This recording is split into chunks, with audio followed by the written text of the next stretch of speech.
sizlar bilan bu xonada ko'rishganimdan xursandman. Bitiruv malakaviy ishimni mavzusi ingliz tili darslarida o'quvchilarni o'qish kompetensiyasini rivojlantirish usullari. Bunda tadqiqotning mazmuni, mavzuning dolzarbligi va zaruriyati, muammoni o'rganganlik darajasi, tadqiqotning maqsadi va obyekti. Birinchi bobda o'qish kompetensiyasining nazariy asoslari, ikkinchi bobda o'qish kompetensiyasining rivojlantirish usullari, uchinchi bobda esa metodik tavsiyalar va samaradorlik, oxirida esa xulosa. Mana PPT bo'yicha shu ma'lumotlarni ko'rib o'tamiz.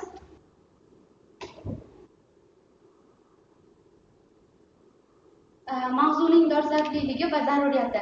Globallashuv talabi ingliz tili xalqaro muloqot va fan-texnika axborot almashinuvining asosiy vositasiga aylangan. PISA ko'rsatkichlari OST va PISA dasturlari natijalari o'qish savodxonligini oshirish butun dunyo uchun ustuvor masala ekanini ko'rsatadi. Amaliyotdagi muammolar o'quvchilarning matnni yuzaga tushunish, asosiy g'oyani aniqlay olmaslik muammolari saqlanib qolmoqda. Xalqaro standartlar IELTS, TOEFL, PISA, Peerless talablarining oshib borishi mavzuning amaliy dolzarbligini yanada kuchaytirib beradi.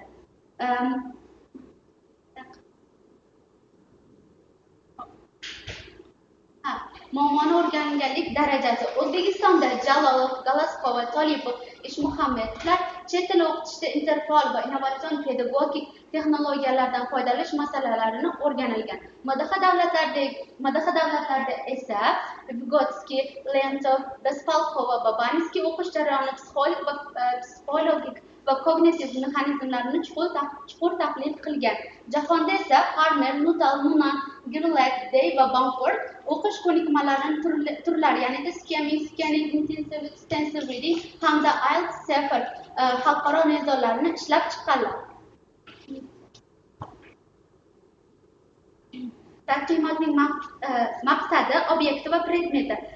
Taqdimotning maqsadi ingliz tili darslarida o'quvchilarning o'qish kompetensiyasini rivojlantirishning nazariy metodik asoslari, samarali usullari va mashqlar tizimini aniqlash hamda ularning amaliy samaradorligini tajriba sinov ishlari asosida tahlil qilib, metodik tavsiyalar ishlab chiqishdan iborat.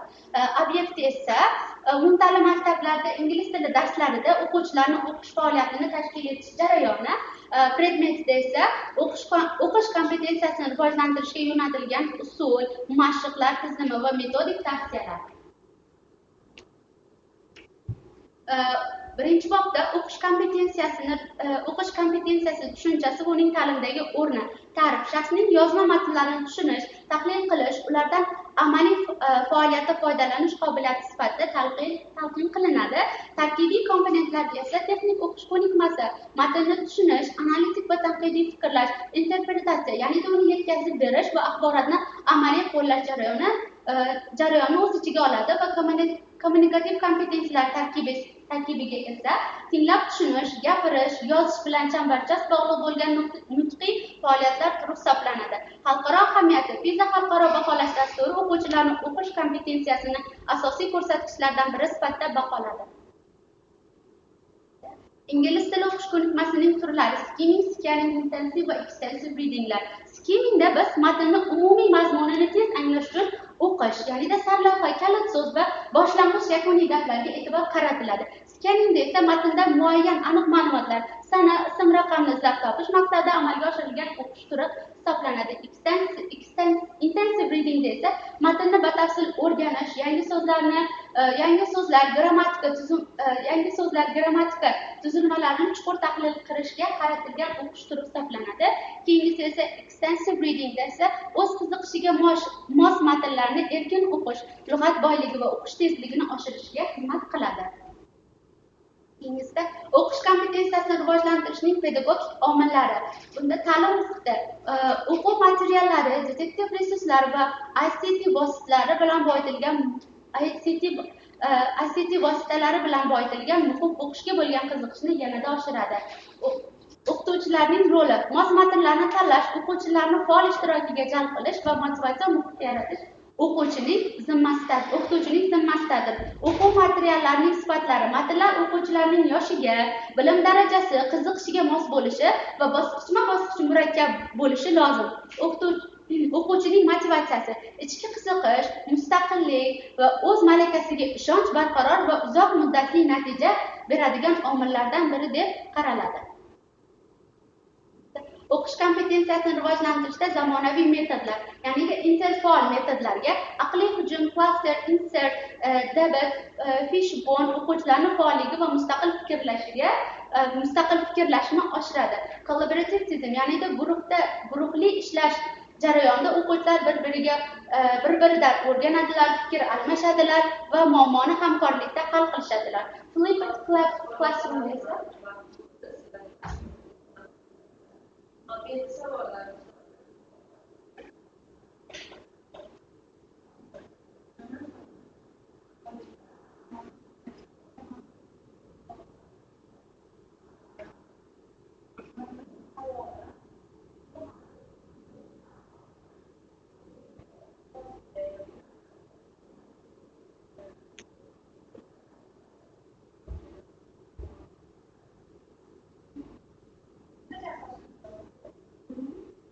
uzun Google'da har xil ishlarni oldin ustozlarning kurslarida o'sha oldin yozganlarni ko'rib chiqdiki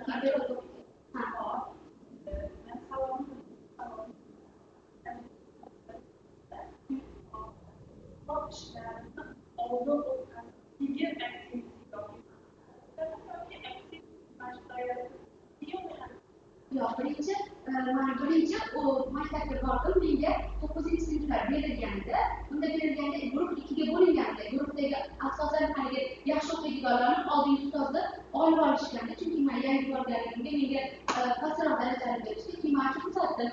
Ularda reading o'tayam past, keyin uncha e'tibor qaratishmas ekan. Oldin kuzatdim, keyin ularni darajasiga mos bo'lgan har xil turdagi o'yinlar, mashqlarni olib borib, keyin o'tkazdim. Kuzatdim, keyin tajribaga o'tkazdim.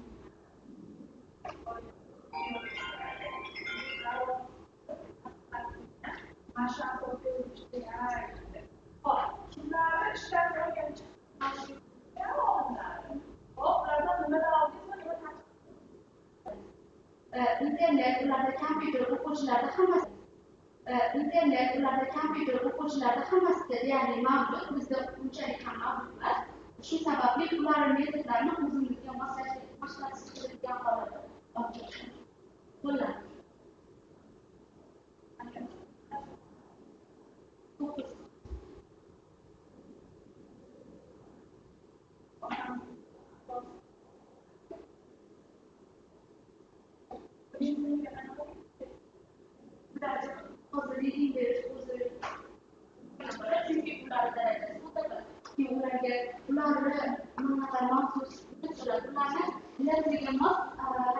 Hayvonlarni qo'yib turib, ortiqdagi kichkina masallardan berish mumkin. Ularga o'ta levelidan yuqori bersak, ular sirpasda charchatib, biriktirib, darsga qanaqa bo'lsa, ularga masalan rasm qo'yib turib, tagida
berish mumkin, lekin urushdan sizlarni darajasini rosa pasaytirish kerak.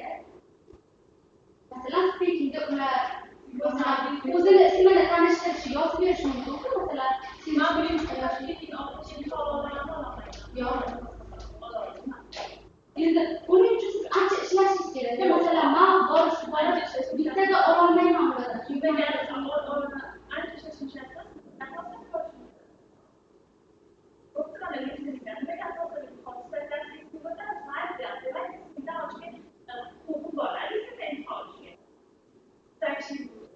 Yo'q, magistrining ular uchun imtihon emas. Masalan, aytdim-ku, rasmini qo'ydirib, audio qo'ydirib, o'sha orqali haligi nomini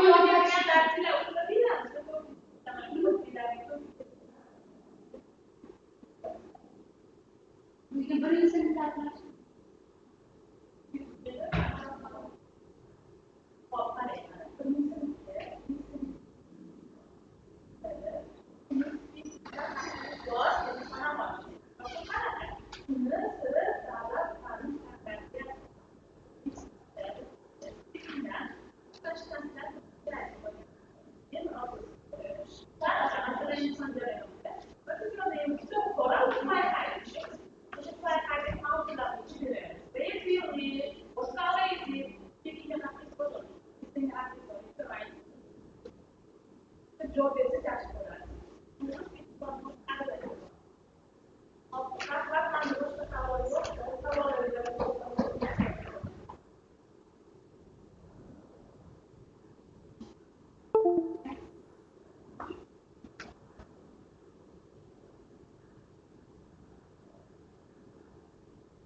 Mana uni nimasi?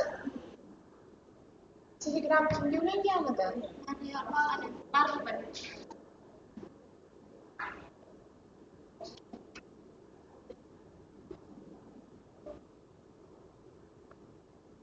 Kompyuter bilan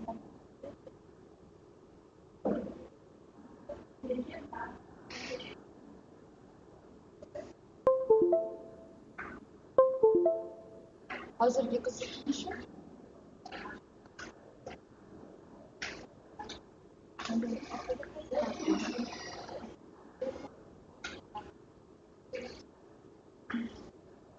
Ne qilsangiz nimalar narsa chiqadi? Ana o'zi. Mana. Ha, shu. Sistemadan chiqib qoladi.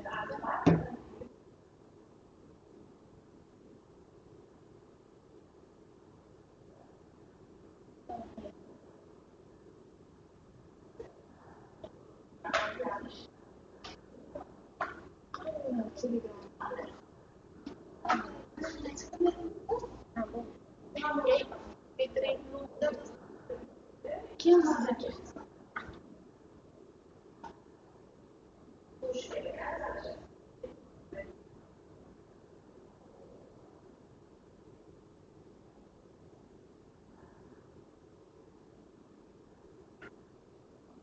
Şunu.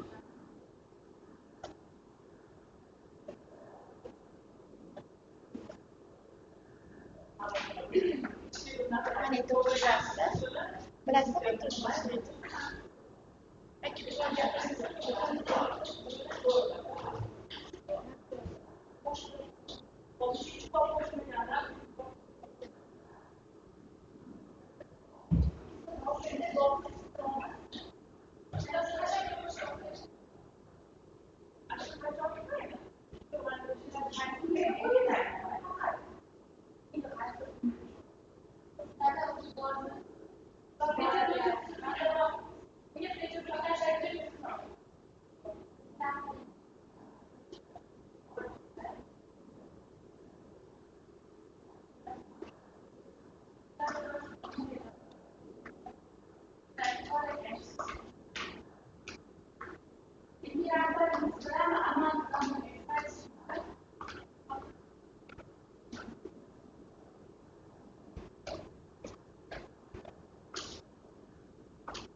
Assalamualaikum all teachers and students. I'm gonna tell about one topic. This topic is about effective methods of developing English vocabulary knowledge at the primary school level. And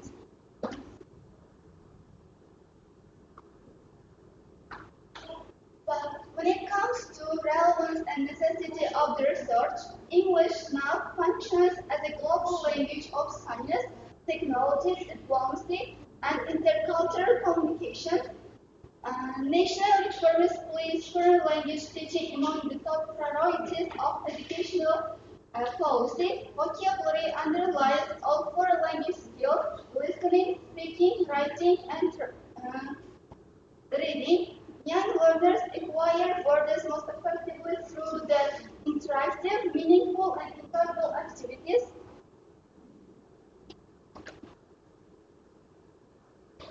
Well, the theory of the study of the problem, and there are three countries, and first of all in Uzbekistan, in CIC countries, and worldwide. And in Uzbekistan, some people, some scientists, and such as the Jalolov, Makhtamova, and Ashurov, and tell about the ELT methodology, theory, and practice, and how you apply the methodology of teaching English in preschool and primary education, and Rahima, Chinakulva, Nasrullah, Haikbaiva, Abdul Manwa, recent studies on strategies for young learners. And when it comes to in CIS countries, built on the regional psychopedagogical tradition, especially Vygotsky's theory on social interaction and the zone of proximal development, and Scherer's emphasis of learner-centered, interaction-based primary circle across the region, and growing integration of ICT and communicative methods into national progress. And when it comes to the worldwide, and Wilkins, Nation, Smith, and Thornbury, foundations of vocabulary exposition theory, and Harmer, Gameron, and Pinter, methodology for teaching young learners, and HEMAS, a communicative competence, and a shared thought of physical response.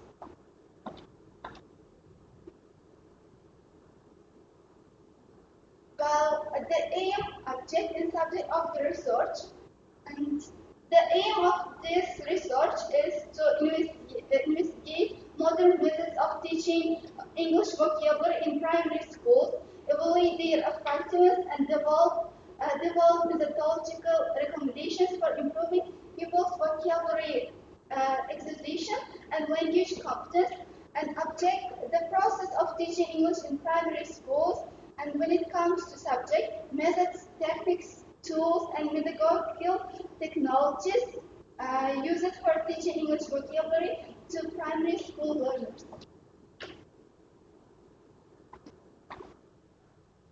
Well, chapter 1 include the concept of vocabulary and its importance in language learning, principles of teaching English vocabulary in primary education, and challenges in teaching vocabulary to young learners. Well, the concept of vocabulary and its importance, vocabulary is regarded as the foundation of communication. Words carry the core, meaning even when grammar is imperfect. David Wilkins say about this vocabulary, and people can communicate each other with vocabulary, and but all of the people cannot communicate each other and their families, their peers without the vocabulary. And encompass single words as well as phrases and idioms, collocations, and fixed expressions. Progress in listening, speaking, reading, and writing depends directly on lexical knowledge.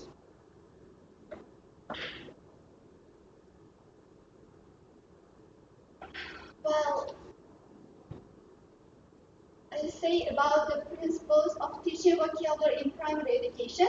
Communicative orientation. Vocabulary is a tool for real communication, age appropriateness, words tied to children's everyday world, contextual learning, words taught within meaningful situations, visuality, and in the visuality we can use the pictures, flashcards, and real life situations, and learner-centered instruction, and some people as active participants in this method, and motivation and emotion. And during the lesson, during the lesson, teachers should create the enjoyable, positive learning experiences and environments. And repetition and reinforcement. This method is very necessary to learn the vocabulary because with repeated varied exposure to Lexis, all of the students can remember and memorize any kind of vocabulary long term.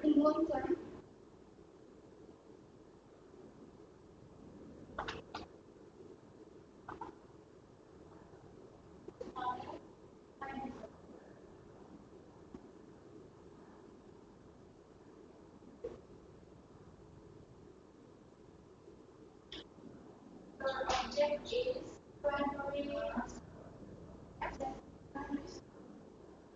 Okay, I don't know. What kind of using the teaching period young learner fail is a really difficult part of the kind of problems that you found and how they solve this. So, yes. Well, during learning vocabulary and during memorizing vocabulary, some of the people have some issues to learn vocabulary, and especially in primary schools, primary and young learners have difficulties to learn the vocabulary, and such as the limited attention, and because at classes, some of the people, some of the students have some limited attention for vocabulary retention, and also the lack of the authentic context, pronunciation difficulties. And in this context, in this time, some teachers should look at their curiosity and then desire, and so to tackle this problem and short very game-based activities, and also the teachers should put a regular revision and repetition and teaching through stories and real life situations, and people can memorize vocabulary by using the drill songs and audios. My experience, well, last year, I went in my school, and at the time, I have a lot of students to teach their any kind of skills, and for example, the listening, reading, and writing, and reading. And at the time, I used some activities such as some words and written in one paper, and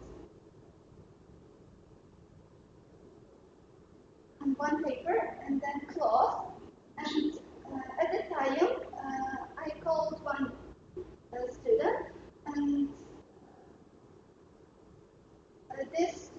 and I asked from this student all the new vocabulary by using this method, this activity. And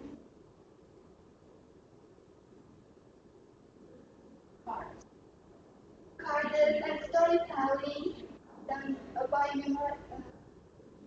for memorizing vocabulary. What was most efficient of this? I think songs, and then storytelling belongs to this vocabulary.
Milyonda bazı soğuk gelişleri bir haftadan erken böyle iki bak yeterli. Üç tane. Aslında arkasında disertasyası demiş bu. Roman eklemişlere bu hafta çünkü bazı ikinci bu hafta altındaki paragraflarda karşılıklı sınav işaretiyle bir analize çıkarsa bu şekilde ameliyatta ama bu teknik üretken teknolojiler kurulup kurgan bo'lishiyla ilgili aslında onlarda natijalarni analiz qilishinglar kerak.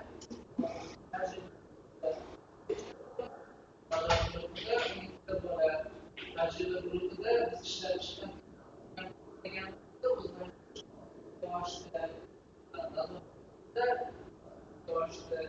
biz taklif qilayotgan texnologiya samarador sifatlardan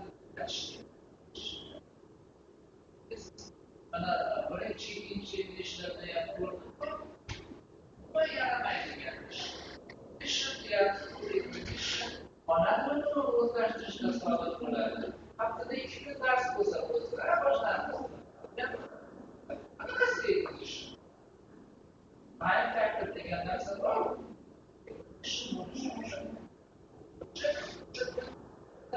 Bevosita kamida 2 yil yashash kerak. Haftada 2 darsdan qanaqasiga har bitta gapingizni o'ylab gapiring. Bu yerdagi olim odamlar osmondan tushmagan.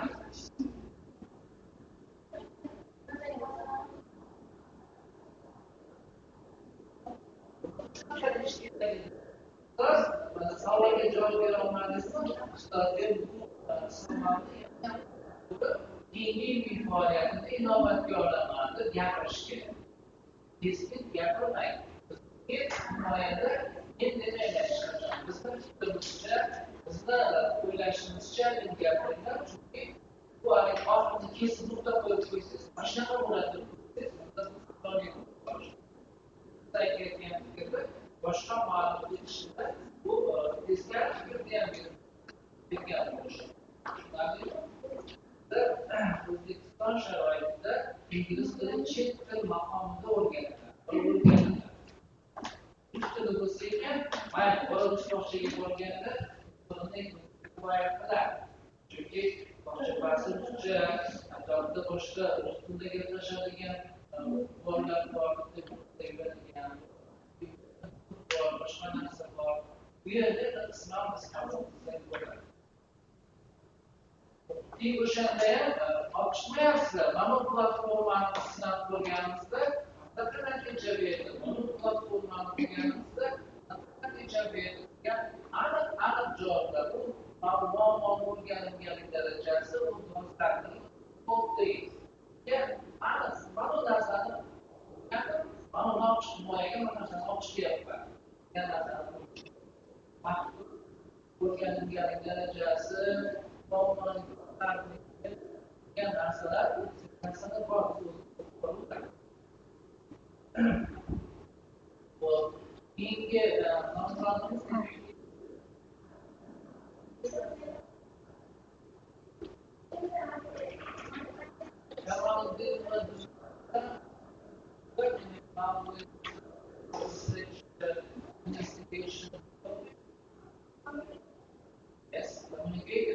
approach in teaching English grammar. Oh, very hot topic. Demek gramatical o'rganishda kommunikativ yondashuv. Yondashuvda qanaqa tartiblarga o'tgan, sizni qonuniy tartibingiz qanaqa? Grammatikani o'qish kerakmi, o'qish kerak emas? Agar o'qish kerak, o'qish kerak degan savolga javob berasiz. Okay? Should be teach grammar, so first of all, you should answer the question, what is an approach? What definitions have been given in this terminology? And if you have developed your author definition, then you should answer the question, should we teach grammar or not? If yes, how should we teach grammar according to the communicative and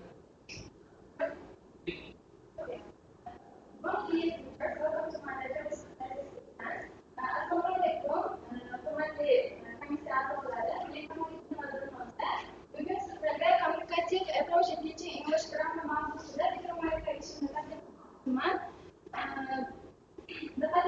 uchun oldindan minnatdorchilik bildirib qolaman.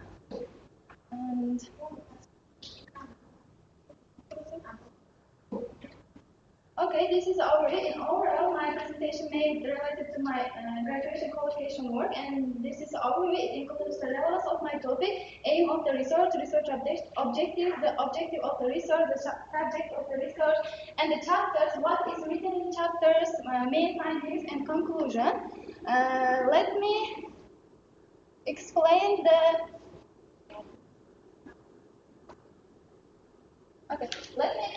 the relevance of my topic. The first, English proficiency is becoming increasingly important in Uzbekistan in education, business, and everyday life also. The second, traditional grammar teaching often fails to develop communicative competence. It means that the students learn the grammar but cannot use them in real communication. And the third, modern educational reforms encourage communicative and student-centered methods. And the first, CLT or the communicative language teaching helps learners use grammar effectively in real-life communication. And these four reasons show why this topic not only relevant but necessary today. Aim of my research is analyzing the effectiveness of the communicative approach in teaching English grammar and develop practical recommendations for classroom implementation. Research objectives, there are six main points. The study theoretical foundations of CLT, analyze the role of grammar in CLT, identify communicative techniques, examine teacher's role, and investigate challenges and develop recommendations. And these six objectives guided my full entire work.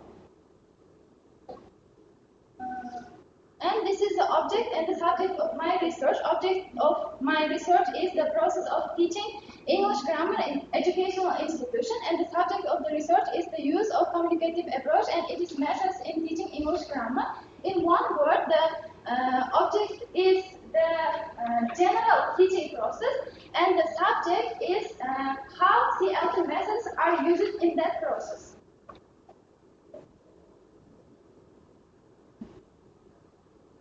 Chapter 1. Let's move to the theoretical foundations of the communicative approach. And the first phase, the communicative approach, is one of the most influential methods in modern pedagogy, and it emerged in the late 20th century and placing communication at the center of the learning. And the third phase, its theoretical foundations are rooted in linguistics, psychology, and educational theory. And communicative competence. Consists of four components. They are linguistic competence, sociolinguistic competence, discourse competence, and strategic competence. And the first one is linguistic competence, knowledge of structure, phonology, and lexic. Structure means the grammar rule, phonology is the pronunciation, and the lexic means the vocabulary. Sociolinguistic competence is the speech events, the rules of the speaking address formats, and discourse competence, knowledge of the speech adjuster pairs, and turn taking, and the strategic competence about handling the cultural and social situations. This is the main principles of the CLT. The first one is the meaningful communication. We use the we can share the ideas and informations. And the second, authentic materials. We use the authentic materials. They are the materials, for example, social context, newspaper articles, and etc. And the interaction is the learning happens through pair work or group work. And the third one is the student participation. In this method, students very active in class. And the fifth, fluency and accuracy balance, both speaking smoothly and correct grammar. And these principles help learners use English effectively in real situations. And this is the role of the grammar in CLB. You can see the two approaches, traditional approach and the communicative approach. Traditional approach includes the memorizing rules, grammar thought isolation, teacher-centered instruction, embedded error correction, and accuracy focused. The communicative approach is the using grammar in meaningful context, grammar integrated into communication, learner-centered, and supportive and delayed correction, accuracy and fluency balance. Grammar remains essential, CLT, but it is taught through meaningful communication rather than isolated rule. Chapter 2 is about the communicative activities. Communicative activities are very important, and they are learning through interaction, collaboration, and real-life language use. Students develop communicative competence and become active participants in learning process. You can see the pictures. These pictures, examples for the communicative competence. The first picture shows the role play, and the second one is the group work, pair work, and these pictures shows the communicative activities. Well, teachers' role in CLT, teachers should be facilitator. While using this method, they create opportunities for communication, and organizer. They should be organizers. They should plan the communicative activities, manage pair and group work, and the guide. They provide the instructions and support, and they should be supporter. While using this method, they give the motivate their students. And chapter 3.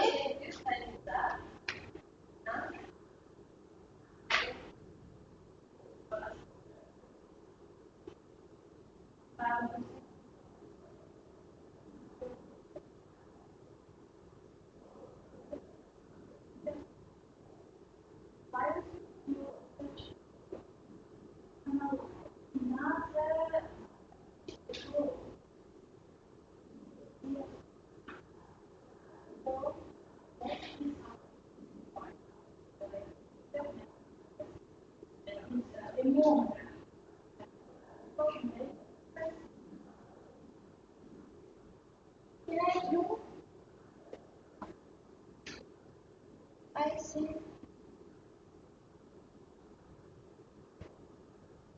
You want to say these challenges?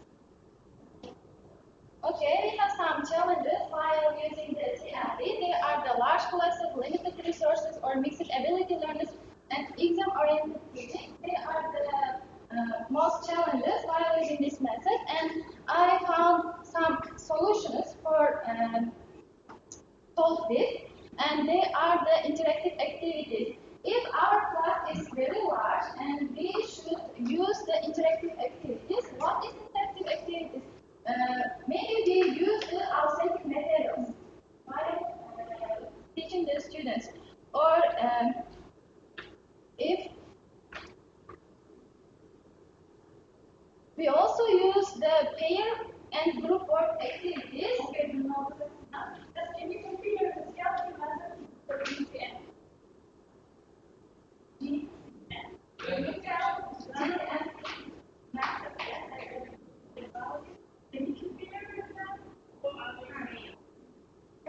traditional method. Dalam teaching method Okay, in traditional method, we also taught like this. Teachers center of the learning, and they taught the students by using the just write the grammar rules and students. But in the CLT, teachers teach their students by interactive activities. For example, they don't just give the rules and let's memorize, do this, not. The teacher pay attention the students. Let's today, for example, let's today learn the have past, and while learning this topic, we also do some role plays or interactive activities. For example, when I was at school, I have students. They are very young and they don't wanna learn the grammar by traditional method. Just write the rules and copy them. And that's why I should prepare some materials for them. And I also find the activities related to my topic at the time. And this is also the CLT. Okay.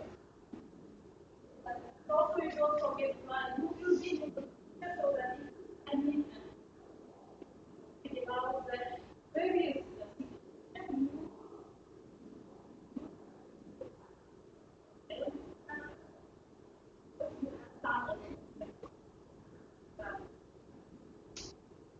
okay. As of the here's you have because in communicative language, students should speak, yes, use L2 inside and outside the classroom. What would you do? Would you ignore grammar mistakes while students are speaking, or you will correct them? If my students make a mistake while I give them motivation, you can mistake in this place, and next time you should be okay.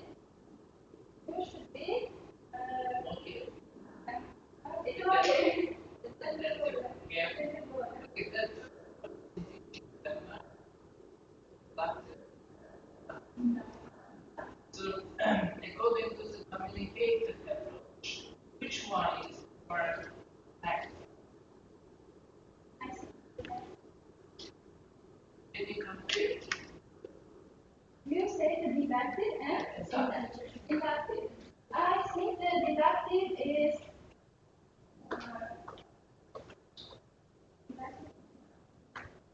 Gramatical objectivity.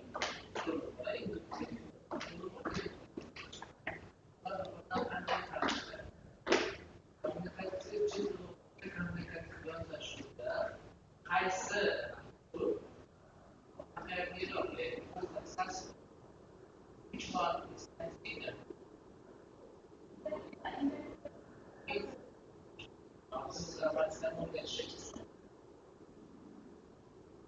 Bazen de görmeniz should we teach grammar explicitly or implicitly? Simplified. So, more simplification. Should we teach? Should we explain the rule and then should we examples later, or should we give examples and rule? Which one must come first? First explanation, then example. First example and explanation. I prefer the second. It comes if the first teacher saying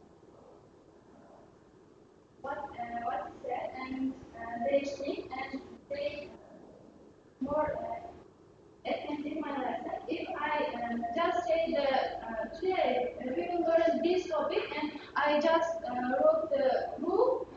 This somehow Ondan sonra bir fayda verir. Ondan faydanın şunu verir. I still don't communicate with a job. Which what is the requirements of the communicative explanation, the second one. The first gives the examples, and then maybe the students will discover the rule by themselves. It will be self-discovery. More interesting for them to discover some of them rules by themselves. And also means that the oldu. Spoon feeding koymadı da o kayarsa koymaya gramat koylar da karşılığında bu like oraya sanatçılığı yani bilmiyorum da şunu ya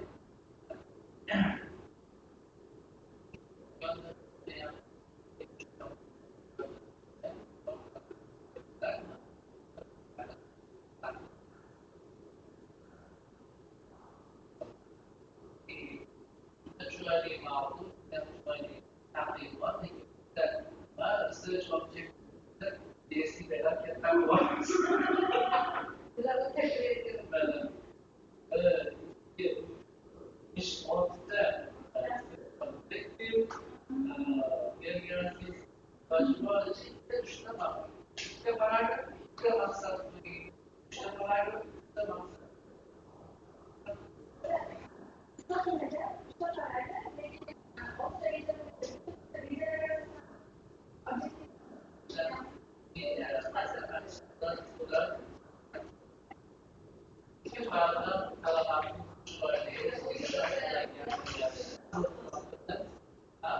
I really like answers. Speech is also very good, but so my topic is about the But in any case, thank you very much for the dedication. The next candidate is Abdulhalim Aqida Lazis John. So, sir, your assigned to be supervisor is Abdullah. And your topic is using real-life tasks to assess reading and listening skills in English. Bu bana benim yaşlı bir yapanımıza gelen assessment'tan bir açmış kurslar ve dersler assessment'tan ders tutayım. Assessment'tan da kurtar bu var.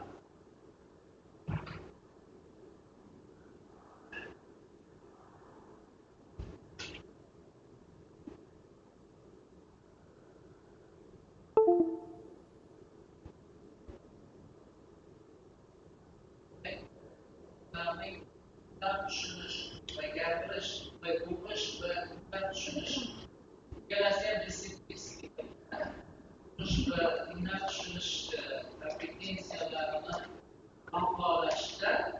Ateşli ve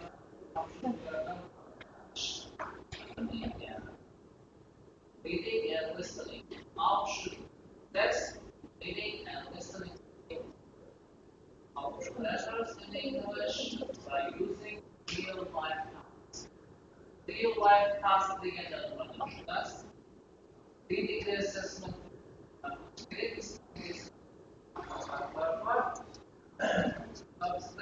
Assessment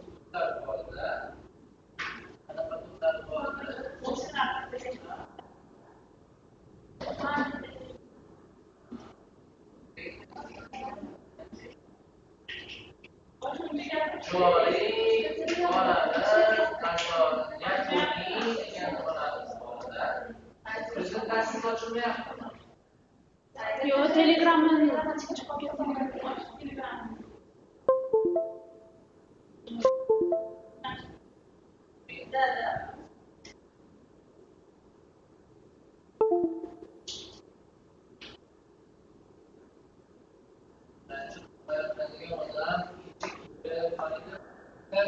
Islam hani geçtik Anadolu'ya gelmem Anadolu'ya ağırlığa masaj gereği hani gittim seçtim var Daha kirvan İslam'da sen koyup kırarsan ben gerçekten ben koyup daha bütün Avrupa'nın böyle bir koyup ister.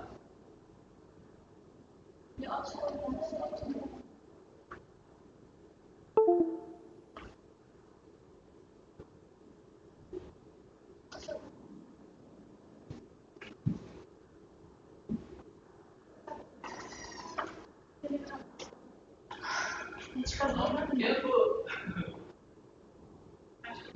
Right. Now my passage is of foreign language and translation.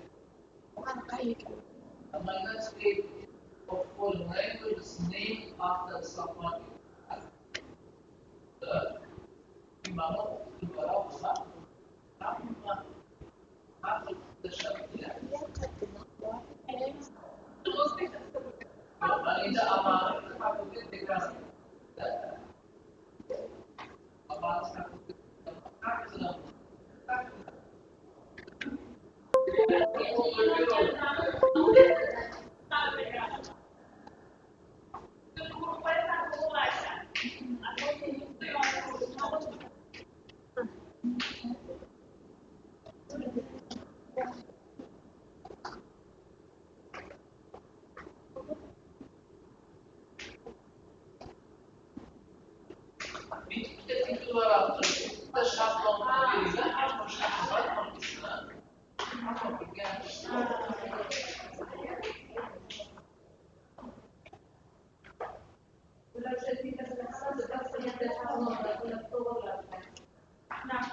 Okay, firstly, good morning, dear students and honored teachers. My topic is about task-based and real-life assessment of reading and listening skills in EFL classroom. EFL classroom meaning is English is a foreign language in a classroom class. For example, in Uzbekistan, English is a foreign language. So we should learn how can we learn the foreign language in a real task assessment. Okay, the main aim is my presentation. Main aim is how to explore task-based assessment improves reading and listening in EFL classrooms. Assessment plays an important role, not only theoretical knowledge, but also real communication and real communication skills. Traditional assessment mainly based on grammar, vocabulary, and also memorization, but task-based and real-life assessment use language in a practical situation.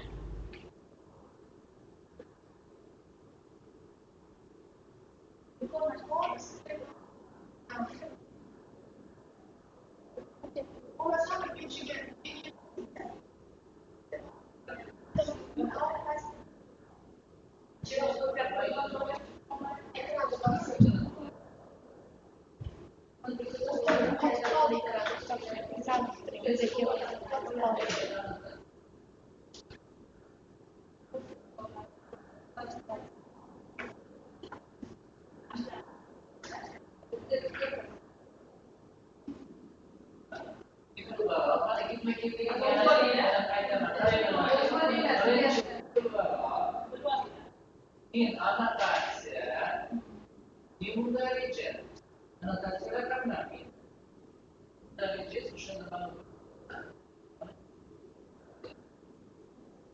interaction. Ini kita asal apa gerakan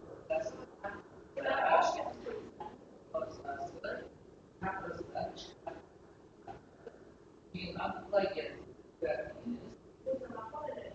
in national kami apa yang itu dikisahkan mas nonton konten penelitian dan bersertifikat khusus juga privilege dia.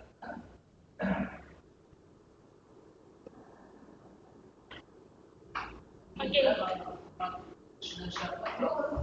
In the traditional Okay.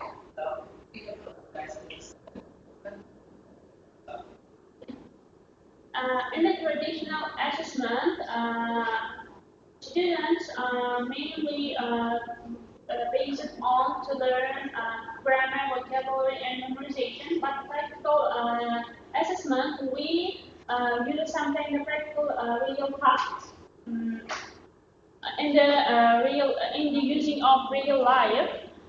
Traditional approach to assessing reading and listening, students and teachers mainly use some kind of exercises, for example, gap filling, true false not given exercises, and learning vocabulary and dictation or some kind of translation activities. There are good, but there are some kind of advantages and disadvantages of this kind of situation. For example, it is very easy to administer, and we can score fastly. But disadvantage side is limited real life situation in the in the traditional approach, classroom is a teacher-centered, but real-life system is very learner-centered approach.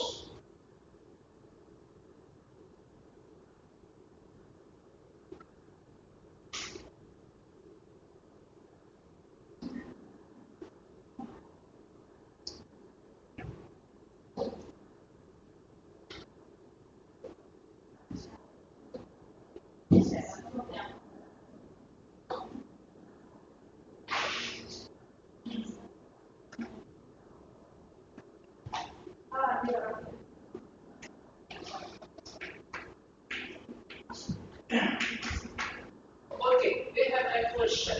Which type of assessment skill assessment for listening or reading? And what makes them difficult? For assessing, Both for assessing and for listening.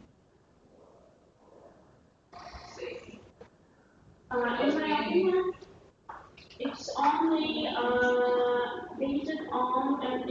only related to students' interests because some students maybe are good at for reading exercises and others may be good at listening activities. It's only yani bu o'zi o'quvchilarning qiziqishlariga bog'liq. Okay, you were in the practice at school. What was difficult for assessing reading or listening? For me. What was difficult teaching for as a student? What was difficult for learning? Listening or reading? For me, if I assess the activities, I face to some kind of difficulties for reading because I can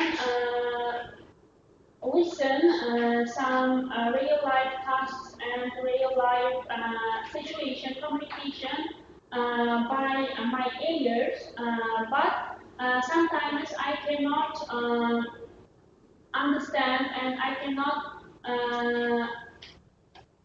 boost my reading skills through some texts. Yani baribir listening skill. Summative baholashlar borda, o'quvchilarda formativ baholashnimi, summative baholashnimi, midterm baholashnimi, shularda listeningda qanday qo'llaymiz, speakingda qanday, readingda qanday qo'llaymiz. What is the formative assessment and what is the summative assessment?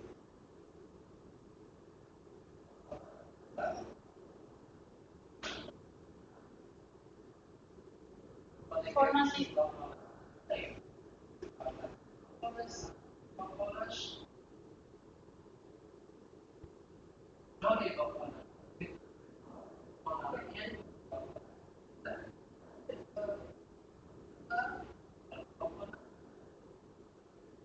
Joriy baholash bu o'zi o'quvchini har kunlik qilinayotgan yoki qatnashayotgan ishtirokiga qarab baholash, joriy baholash deyiladi. Oraliq baholash bo'lsa, uni ma'lum bir muddat ichida o'sha sinov orqali baholash, bu joriy baholash deyiladi. Endi hammasini inobatga olgan holda eng oxirida o'sha o'rgangan, bu o'rgatgan narsalardan kelib chiqib olingan test sinovi bilan olingani bu eng oxirgisi yakuniy baholash.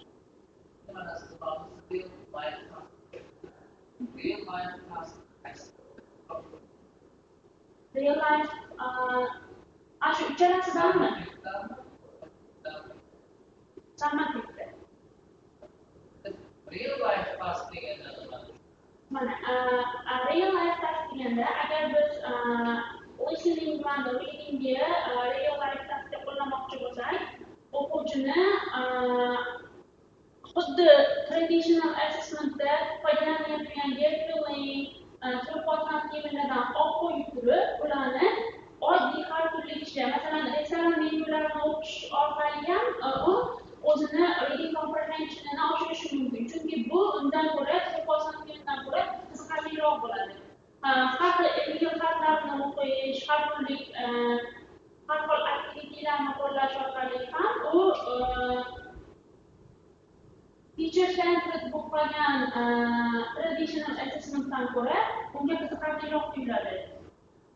Yokida listeningda har xil radio eshittirishlarni eshitib ko'rish orqali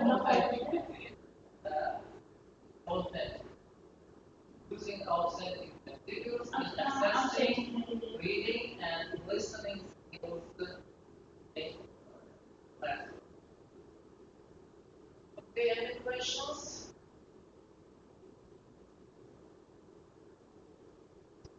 Okay.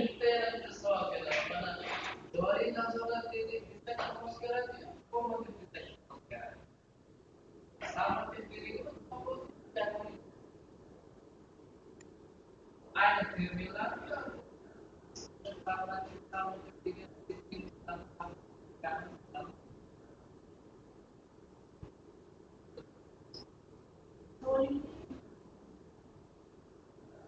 oldinlari joriy nazorat,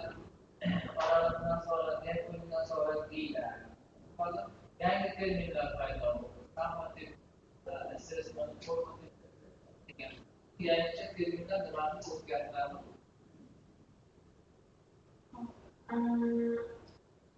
Mana bu o'rgatishda o'zi traditional assessmentdan qochib turib real life task assessmentga o'tganligi sababan bu formativ bilan summativ baholash ham deb qaraladi. Chunki agar nazariy baholash ko'p bo'ladigan bo'lsa, bu joriy oraliq baholashlar o'shandan kelib chiqqan bo'lishi mumkin. Lekin amaliyotga ko'proq taklif qilinadigan bo'lsa, xuddi o'sha summativ va formativ baholash kelib chiqqan.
Maktabgacha va maktabdan vazirligi.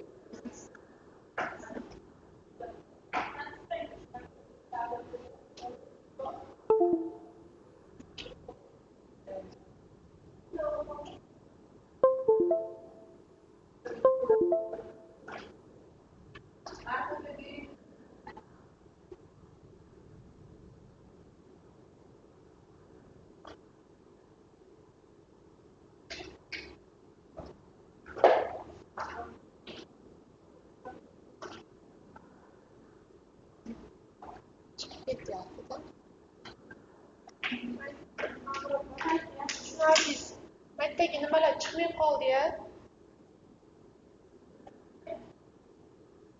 Mayda orqaga qaytishlar chiqayotganda shu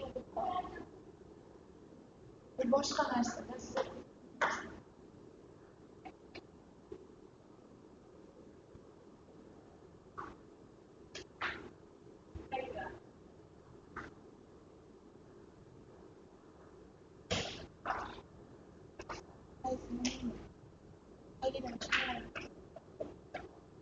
orqaga qaytishimiz kerak. O'sha orqaga chiqish kerak. Mana sistemadan chiqib ketyapti-da.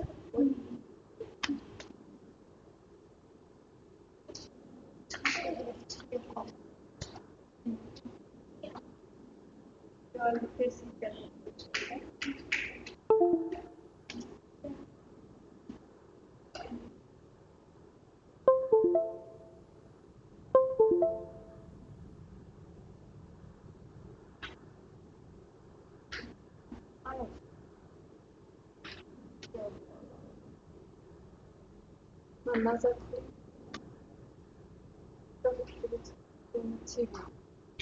Окей.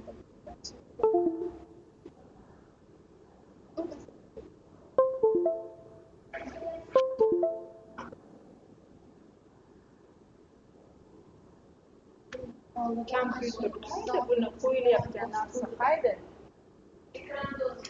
hoje görünmüyor. Também temos a fazer tudo do escola.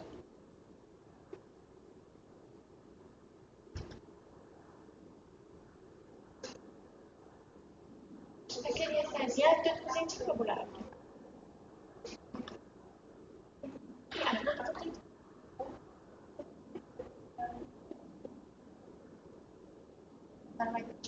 Muito obrigada.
Valódi tas viss tiesā, mākslas zirkoļā. Vai meitām, kas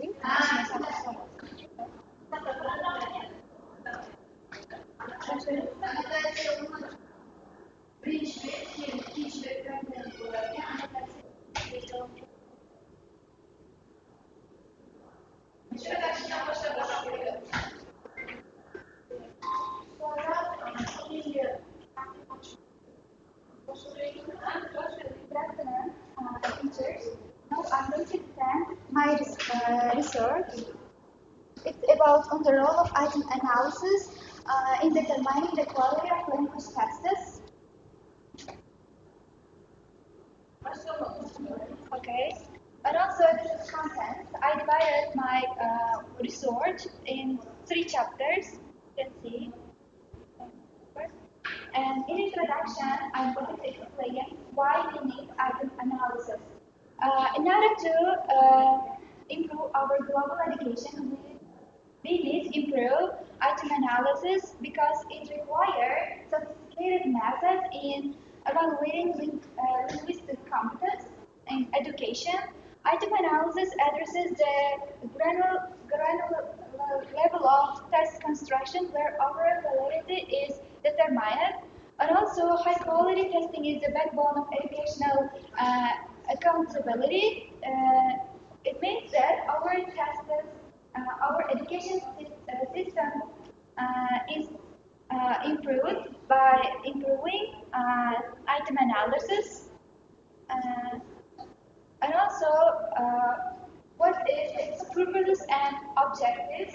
Its purpose is enhancing language assessments quality through item analysis by establishing comprehensive theoretical and practical framework. And also there are 5 objectives. First one is explore theoretical foundation of language testing. It means it includes validity, reliability, and measurement principles. Next one is analyze item analysis techniques. Third one is evaluate alignment of current testing practices. It means that we should change our test analysis. And chapter 1 it's about theoretical foundation of language testing and assessment. And there are also given three types of the nature of language testing. First one is language testing is a private process. Like it represents an interaction of applied linguistics, cognitive psychology, and mathematical statistics. And next one is language ability. It includes the ability of students to learn language. Third one is testing services, multiple purposes. It divided also many types like diagnostic format. It's types of testing services in modern education. And also there are multifaceted purposes of language testing. Like I've already mentioned about the types, and it gives some wider information about this. And also test quality. Test quality is one of the most important type in testing analysis. And also the types of language tests. There are three ones. First one is skill-based tests. It includes skill-based like talabalardan va o'quvchilardan qobiliyatlarini talab qiladigan type hisoblanadi. Language proficiency bu IELTS, TOEFLga o'xshagan test turlari kiradi. Bunda tilda sertifikatga topshiradigan talabalar yo bo'lmasam bunda tilni qanchalik darajada bilishi o'z ichiga oladi. Aptitude testlarda esa mutaxassislik sohalariga topshiradigan talabalarga ko'proq tegishli. Bu uchinchi tayfi. Ya'ni ularda qobiliyatlari gapirishga, listening, reading, writing shulardan, ya'ni tilda qanchalik darajada bilishi emas, qanday qo'la olishi o'z ichiga oladi. And also qualityga ishonchlilik darajasi, ya'ni validity, reliability, flashback, practicality, fairness, authenticity shular o'z ichiga oladi. Va bu mana shu quality bir orqali quality'sini bo'ladi. Endi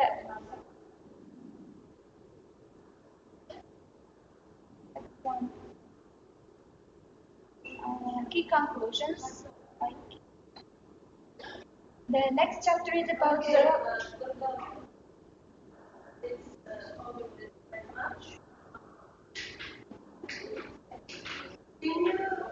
how does the types of language assessment? What kind of language types do you know? How we assess an English?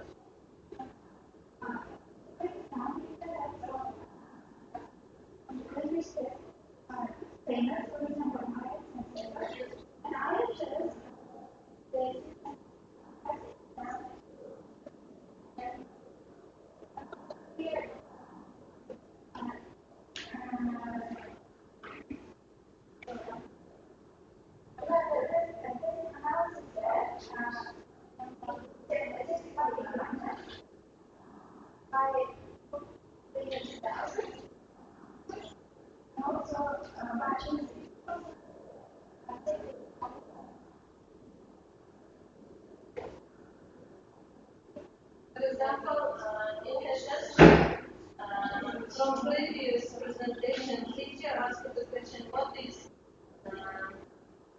formative assessment, midterm assessment, and the final assessment? Can you explain this?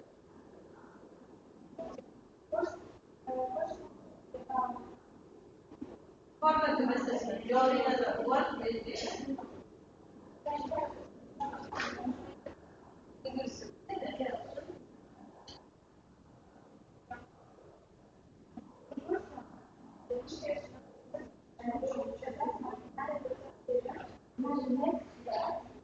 They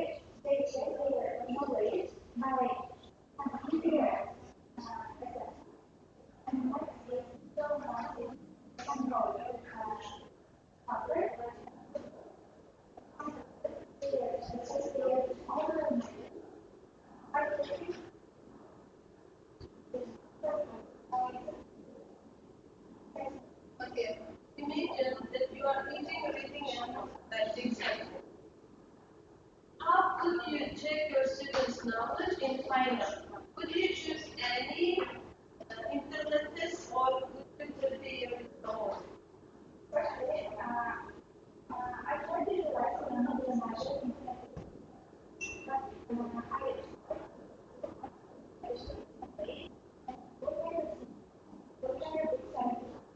and then I tried to make the test, and maybe I tried to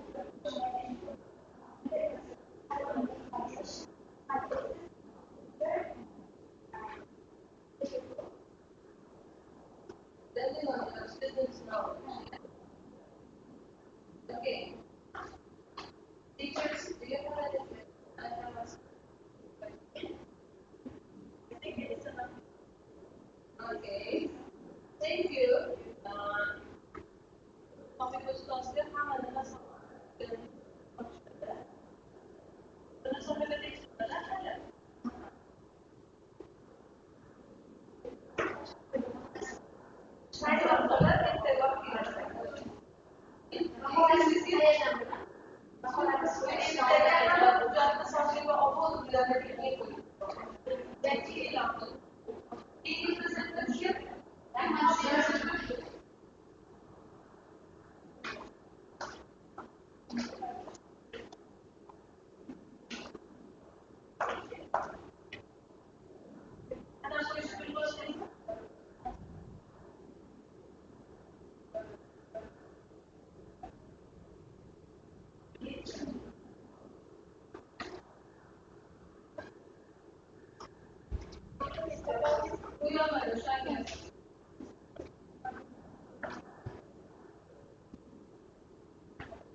Topikus sosyal yaşamasından bir konu global bana böyle ançı yapması korku.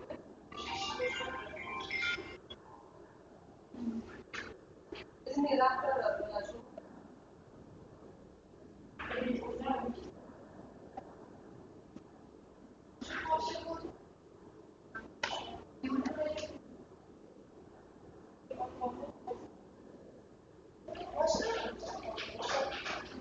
Good morning, dear teachers and patients. Dear teachers and students, my name is Yara Rahmatullah and I'm here. And now my job is here to present my bachelor's degree thesis. My topic is advantage of using mobile applications for assessing speaking skills, and my supervisor was Madina Abdullayev. So, What's your name?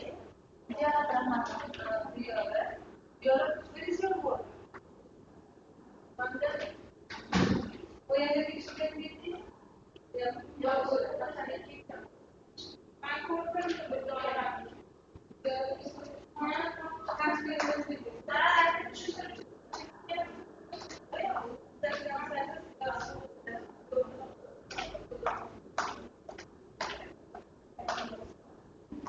Okay, in every language, mother language, or another foreign language, speaking plays a key role, plays an important role, because whenever you go to travel or you are talking with someone, they don't ask what the meaning of this word or can you solve this word. They ask only the question and you have to answer it. That's why speaking is important for us. Okay, Viola, can you explain me which mobile application was very effective in assessing speaking skills? Okay. Yes. So there are a lot of types of mobile applications like Duolingo, AlsaSpeak, BU, CUU, and Babbel, and other language learning. You know what is Duolingo, you know what is AlsaSpeak, and now here I am going to explain these two of them. BU, CUU is also mainly focused on the speaking, and at the end of you speak with the AI, but at the end of your speech, the Native American speakers can give the feedback. That's the main point in this type of mobile application. And Babel, it also mainly focuses on the beginner and intermediate learners. So now I'm going to focus what I created. I work in logistics and I communicate with a lot of drivers and brokers. And I have one driver who was from Arabic, like here. His name is Lodan Ali, and I was at the beginning. I had difficulties with this driver, and we cannot understand each other. That's why I wanted to create something new, and I created a bot which helps to improve their speaking, and I called it Speaking Flow Bot. And I entered only 8 languages. I highly recommend Modernally Speaking Flow bot because in this bot it doesn't show the time and place. You can learn your target language whenever you are and wherever you are. He used this bot because it was created not only by me. I asked one of my coworkers assist me to create this bot. So now I'm going to show this bot to you, and you can use if you want to your students or with your coworkers in the future as well. So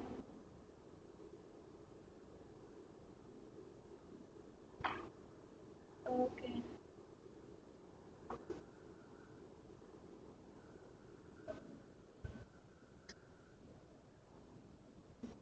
So someone Telegram you get very.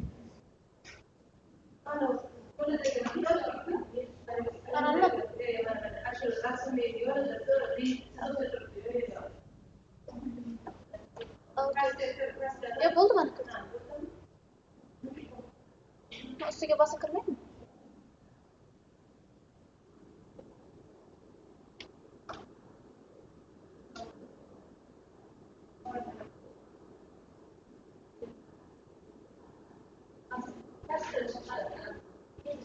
Hangi çıkayım lan?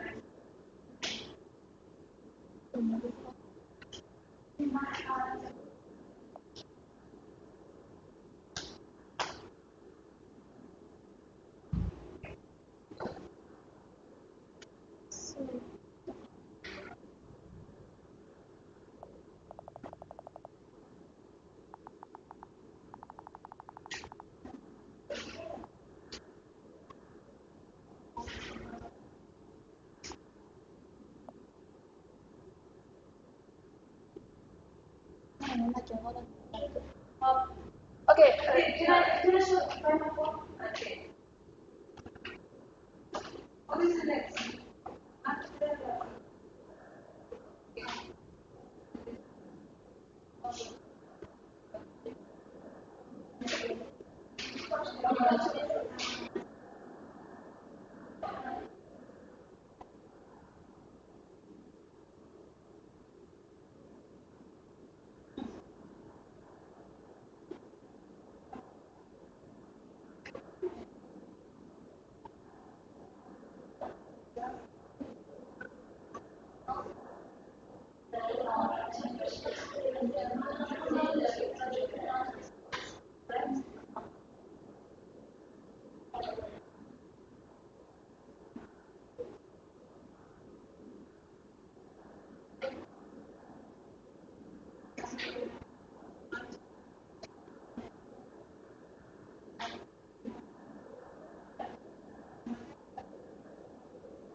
Now, we will check once more your board and what she advises was not achieved.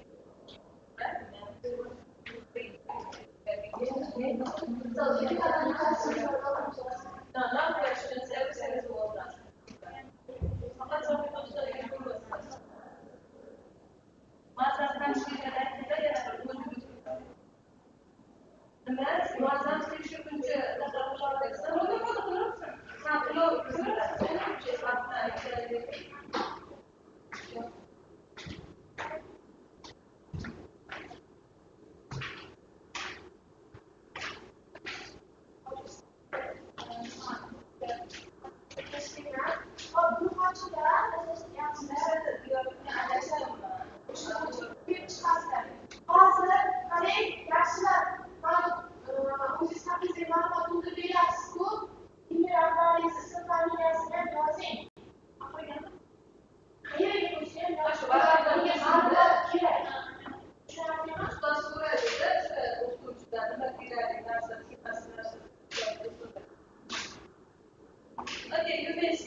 Okay, my topic is integrating multimedia resources and interactive technology into English language instruction at the primary school level.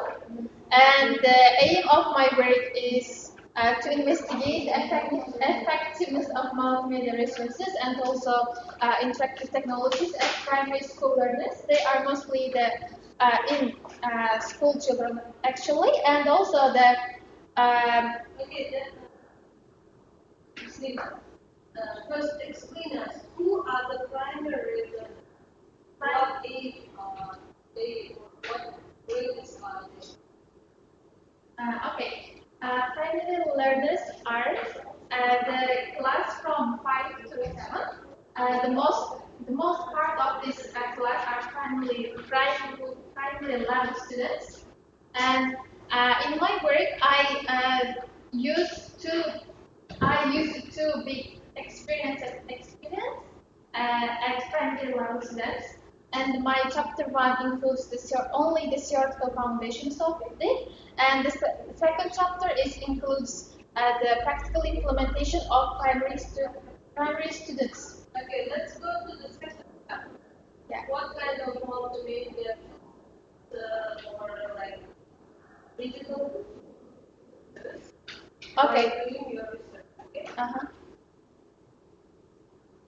Okay, for instance, So in the second chapter, I used experimental work here. I choose the third grade, and also the total number of participants are 40 students. And I use this methods actually PowerPoint presentations and animated videos, Quizlet, flashcards, Kahoot quiz, and word wall games. They are all multimedia games. Actually, they are not practical implementations. They are multimedia games actually, and also what is world game? World World games are mostly suitable for young learners, and this is online game that children find the words from letters. Okay. What would you do if electricity is off or your students cannot get access to internet, how they will use one. World game, we can do it in a big sheet of paper actually, as a crossword, yeah.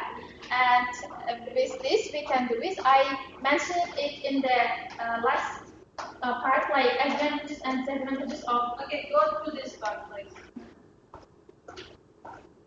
I think this is most important.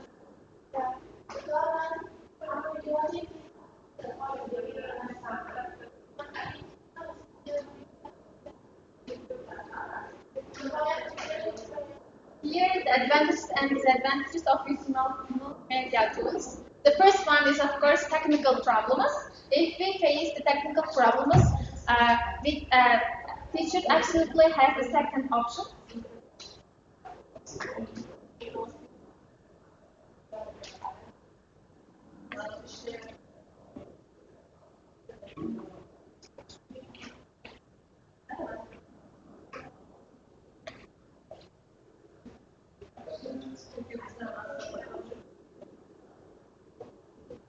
Okay, the technical problems which I mentioned now, it is the first thing.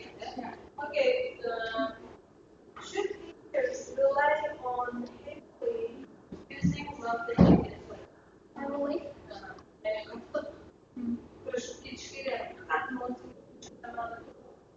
I don't think so. It's not right actually, because we have such kind of schools or kindergartens that are not fully adapted to the technical education, technology in education. That's why teacher always have the second option as a sheet paper, maybe as a handouts. Also, maybe the second option for teachers. Uh, because not technical problem, because the problem is not only technical problems, it may be the cost or limited resource, because now many almost all online games are fully no fully yeah, this is also one maybe the problem for teachers. Okay,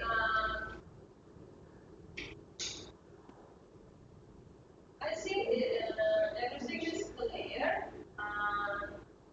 And I have finished my questions. You have to write these questions on the paper and give it to the teacher, okay? And correct every part the teachers ask.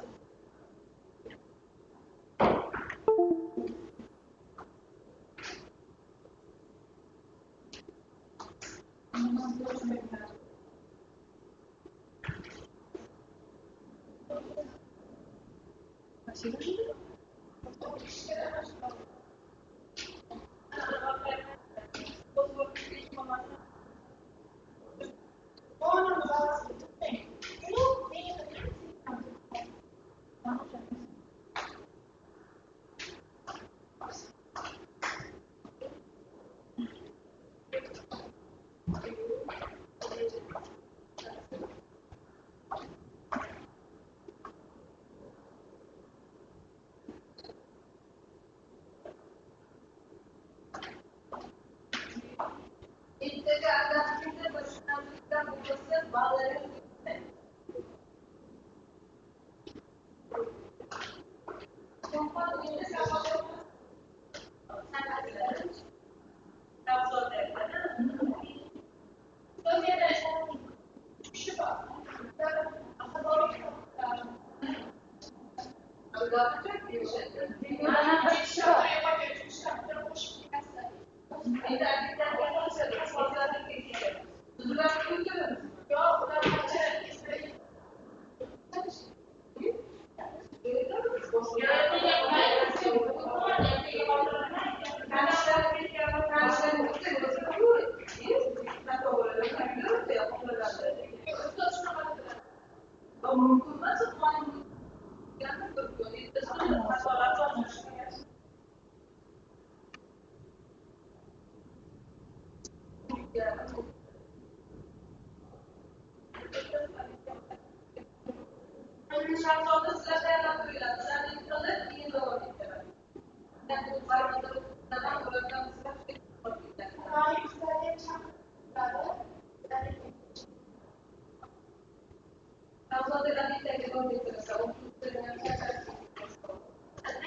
Hozir prezentatsiya qiladiganlar mana doskaga tushirib o'tiringlar.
presentasi sorularına bilemedim.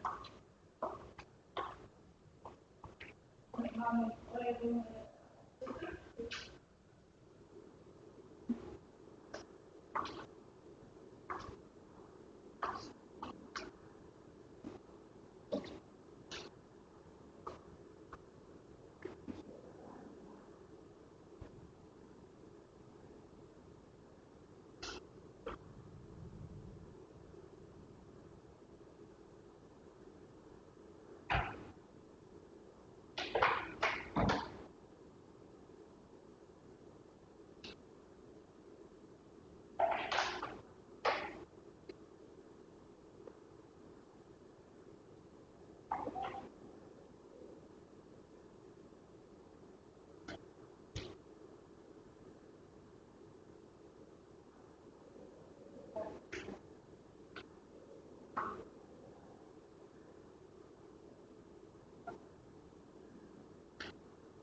okay, okay.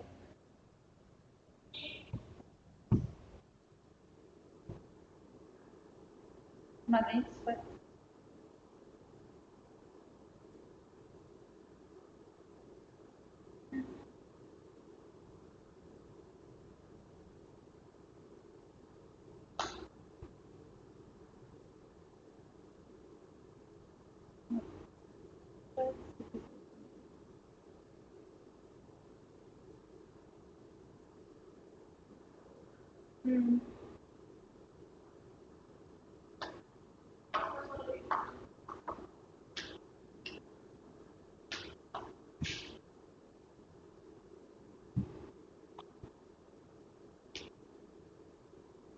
what do it was the cute.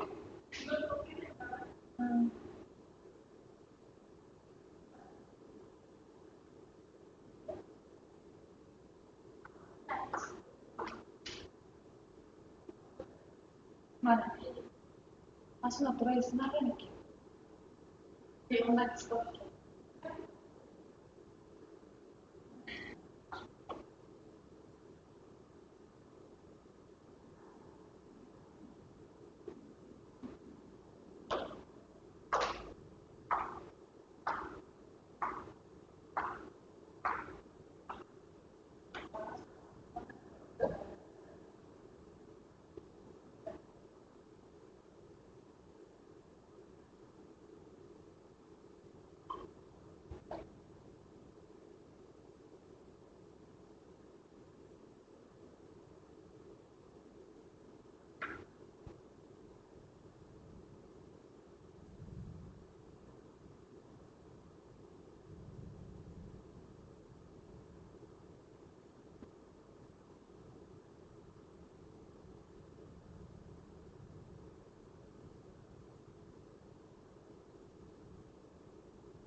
Monitor tasnim senador.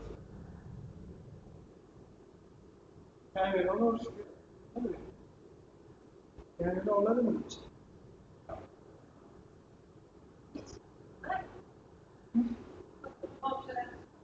Aç imanı.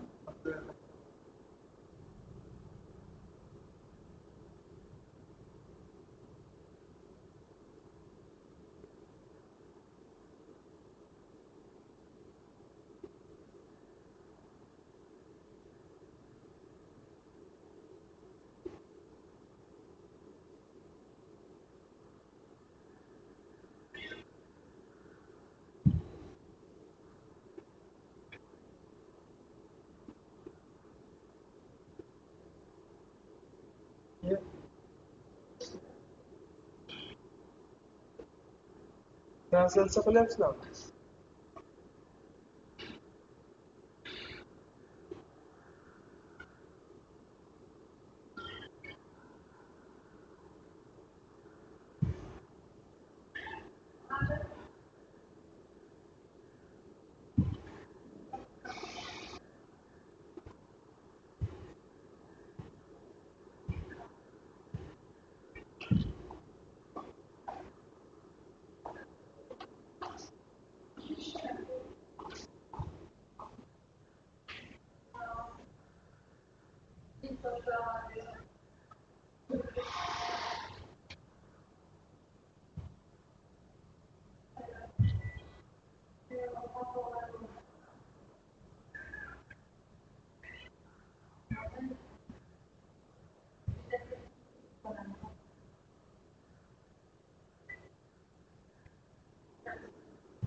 Dinlab tushunish tugilab chiqdi. Dinlab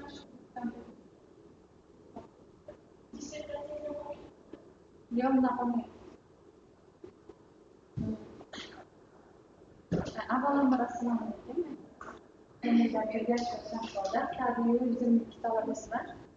Meni tergovchi ishi mavzuyim ingliz tili darslarida boshlang'ich sinf o'quvchilarining tinglab tushunish kompetensiyasini shakllantirish metodikasi. Mavzuni dolzarbligi bugungi kunda xorijiy tillarni o'qitish davlat ta'lim siyosatining ustuvor yo'nalishlaridan biri deb e'tirof etiladi. O'zbekiston Respublikasida ta'lim tizimini modernizatsiya qilish, xalqaro standartlarga mos mutaxassislarni tayyorlash hamda yosh avlodni xorijiy tillarda erkin egallashni ta'minlash. Ayniqsa ingliz tilini boshlang'ich sinflardan boshlab zamonaviy pedagogika texnologiyalar asosida o'qitishga asoslangan.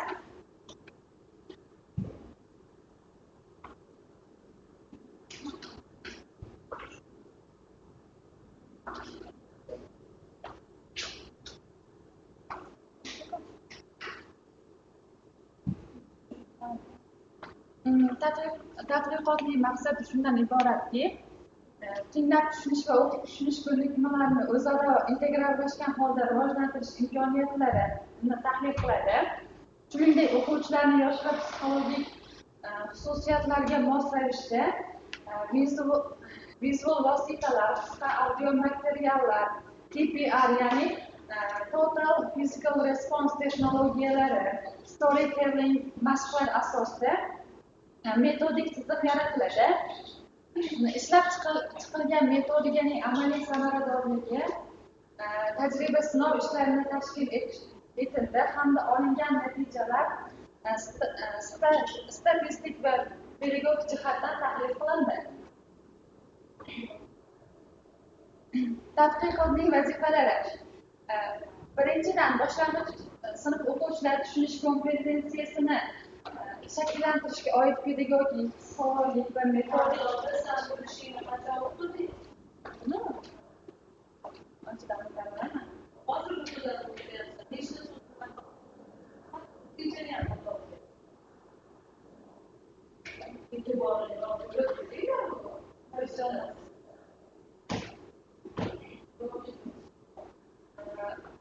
boshlang'ich sinf o'quvchilarida tushunish kompetensiyasini shakllantirishda pedagogik, psixologik va metodik adabiyotlarni chuqur tahlil qilish hamda ilmiy qarashlarni umumlashtiradi.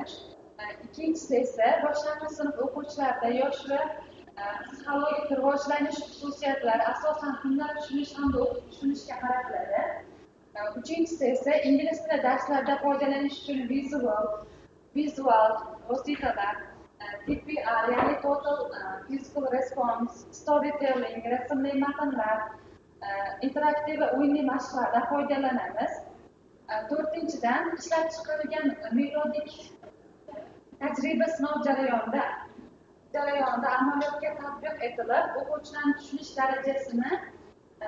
darajasidagi o'zgarishlarni tahlil qilinadi va metodik samaradorlikni oshiriladi. Tadqiqotning obyekti va predmeti. Tadqiqotning obyekti sifatida umumiy o'rta ta'lim maktablarida boshlang'ich sinf ingliz tilini o'qish jarayoni tanlanadi. Aynan shu bosqichda o'quvchilarning tilga nisbatan qiziqishi, nutqiy faolligi hamda kommunikativ kompetensiyani dastlabki elementlari shakllanadi. Tadqiqotning predmeti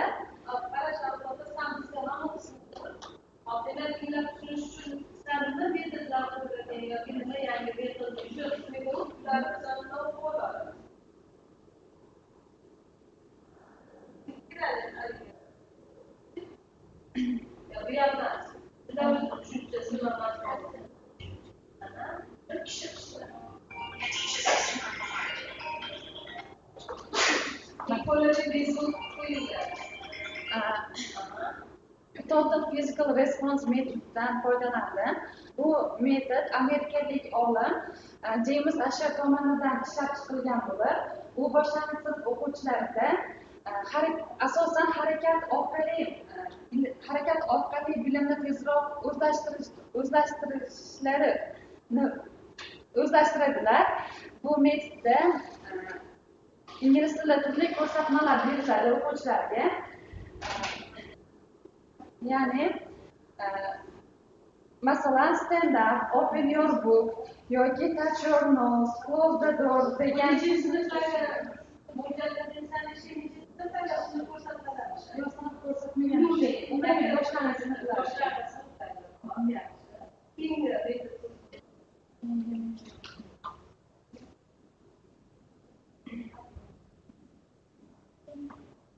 storytelling and visual metodlardan foydalanish.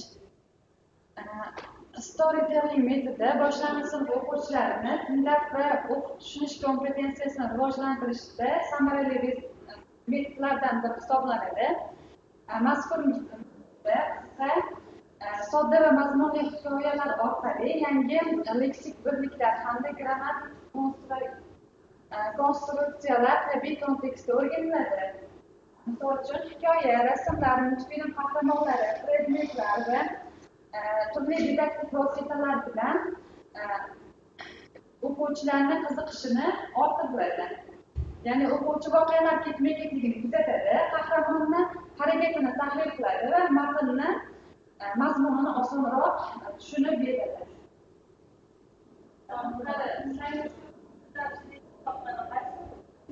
Menga ko'proq TPR ya'ni Total Physical Response. Boshlang'ich sinfda o'zi praktikaga borganimda o'quvchilarda qo'llab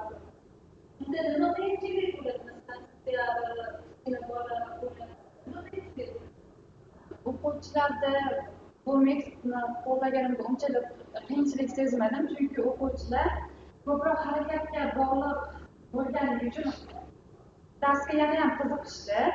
Shuning uchun va darsni ko'proq o'zlashtirishdi. Shuning uchun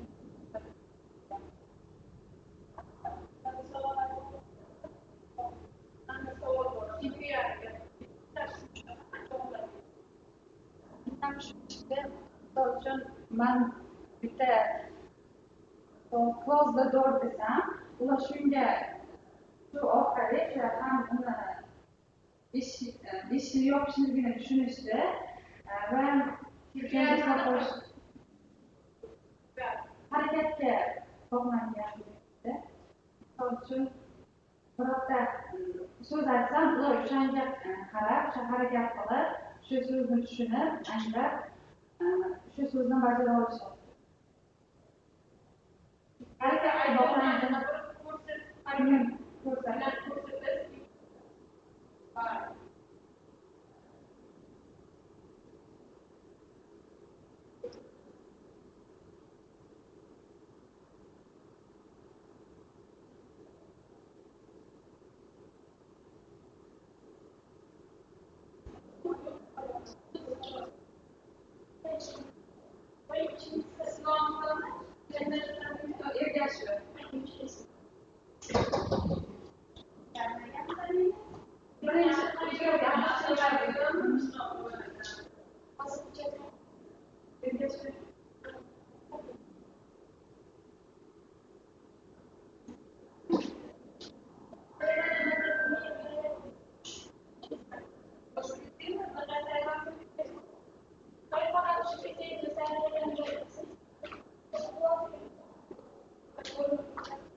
Bunda bizda bunday rejada kirish qismi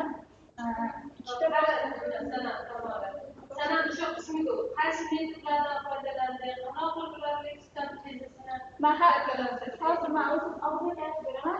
Bu yerda o'sha qaysi qismigacha o'qigansan? leksik kompetensiya tushunchasi, ularning mohiyati, leksik kompetensiya kompetensiya bu bolaning so'z boyligi. U maktabgacha yoshdagi bolalar odatda ko'rgan narsasini tushunib olgan narsalarini va bir qancha so'z boyligi bo'ladi. U lingvistik kompetensiya shu ko'proq bog'cha ustozlari metodistlar bo'ladi. Buni asosiy ularda passiv so'zlar bo'lgani uchun o'sha passiv so'zlarni harakatlar yordamida aktiv so'zlarga aylantirib borishimiz mumkin. So'zlarni kontekstga mos ishlatib, fikrlarni aniq ifodalash hamda samarali muloqot qilish ko'nikmalarini leksik kompetensiya o'z ichiga oladi. Zamonaviy pedagogik yondashuvlarda leksik kompetensiya kommunikativ kompetensiyani muhim tarkibiy qismi hisoblanadi. Bunda o'sha passiv so'zlarni aktiv so'zlarga aylantirish uchun leksik kompetensiya ma'nosi shundan kelib chiqadi. Maktabgacha yosh leksik kompetensiyani rivojlantirish uchun eng zo'r davr chunki ularda ilgari passiv so'zlarga bo'ladigan bo'lsa, ularni harakatini masalan didaktik o'yinlar orqali yoki misol orqali boladagi passiv so'zlarni aktiv so'zlarga aylantirish mumkin. Masalan, olma deydigan bo'lsak, olmani ko'rgani uchun bila oladi, ayta oladi. U uning uchun qulay hisoblanadi. Leksik kompetensiyani o'rganishimiz davomida, masalan, olma qaysi turkumga mosligini, u mevada turkumga kirishligini, o'shalarni har birisini sintaktik, morfologik va uslubiy jihatdan moslashtirib, ularga tushuntirib berishimiz mumkin.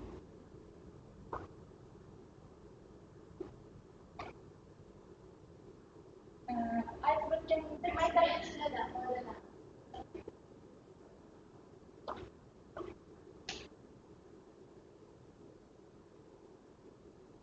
birinchi bobimiz nazariy bo'lgani uchun ikkinchi bobimiz kompetensiyani rivojlantirish usullari hisoblanadi. Maktabgacha yoshdagi bolalarga og'zaki rivojlantirish va so'z boyligini oshirish leksik kompetensiyasi shakllanishning asosiy yo'nalishlaridan biri hisoblanadi.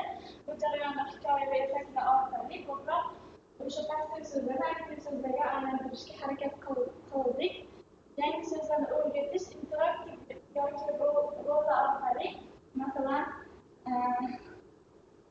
ertaga aytganimizda shu bolani hayoliga gavdalantirish uchun ko'proq storytellingdagi qahramonlarni sifatlab olib kelishimiz. Shuningdek, vizual va audio vositalar, rasm, kartochka, multfilm va audio ataklar, shulardan foydalanib bolalarni kompetensiyasini oshirishga yordam beradi. Shu bilan birga, individual yondashuv asosida tashkil etilgan mashg'ulotlar har bir bolaning imkoniyati va qiziqishlarini hisobga olib, har bir bo'lgan holatda ularni lug'at boyligini samarali kengaytirishga storytelling, kartochkalar, vizual didaktik o'yinlar oshirishga xizmat qiladi. Natijada og'zaki nutq va o'z so'z boyligini shakllantirish bolalarni nutq erkinligiga va leksik kompetensiyani oshirishga olib keladi. Undan tashqari, keyingi hayotida akademik va kognitiv salohiyatini ham mustahkamlashga muhim pedagogik jarayon hisoblanadi. Maktabgacha ta'limda bolalarni masalan,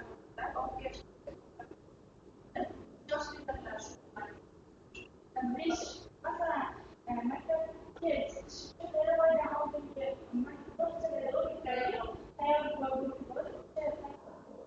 shu taqdirda ularda endi hamma narsani tushunish boshlaganlar bo'ladi.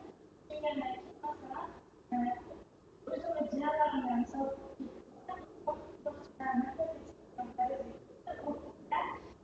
kartochkalarni berishdan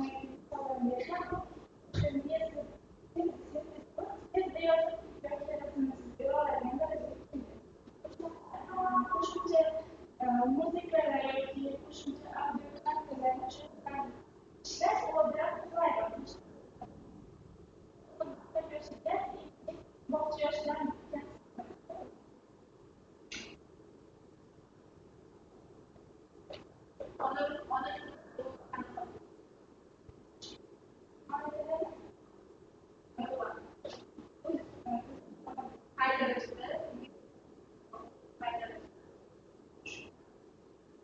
Yuqorida hali niyati speech rivojlanayotgan hamma tilda nisbatan olib keta oladi.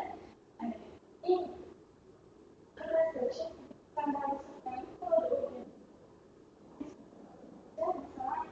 olmadika yoniga erqoldi. Shu ta'sirni ko'rsatsa, u niyatiga tez osonlashadi.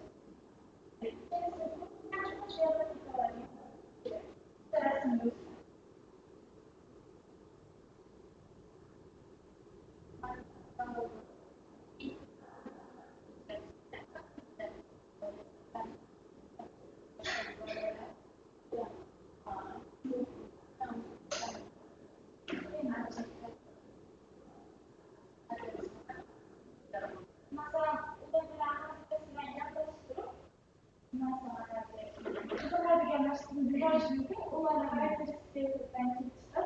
masalan, bir kishiga bir kishi niyat tushunib, bir kishi o'qib o'rganib, o'sha har xil shu metodikalarni qo'llab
Okay, good afternoon, everyone. Now, firstly, I would like to introduce myself. My full name is Islama Shahrizada, and the title of my topic is Developing Intercultural Competence in English Language Teaching. And why did I choose this topic? I choose this topic nowadays. This issue is one of the most important topic in today's world, and many well-known scholars such as Mikhail Bayram and Darla Dirdorf and Fantini emphasize that culture and language are inseparable and should be taught together. And I would like to begin my presentation by explaining the relevance of the research. Nowadays, English language has an international language, and English language is not only foreign language but also a international language, and in the past, English language teaching focused on only grammar, vocabulary, and pronunciation. But in the modern language teaching, teachers should teach students by integrating culture and language. And many communication problems occur not only the linguistic mistakes, but also the intercultural cultural misunderstandings. For example, gestures, greetings, and ways of expressing opinions. And Even eye contact may have different meanings in different cultures. That's why we should teach students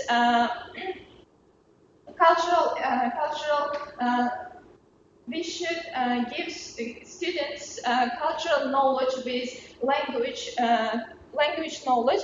And the main aim of my research is to investigate effective ways of developing intercultural competence in English language teaching, and to provide methods, techniques, and practical recommendations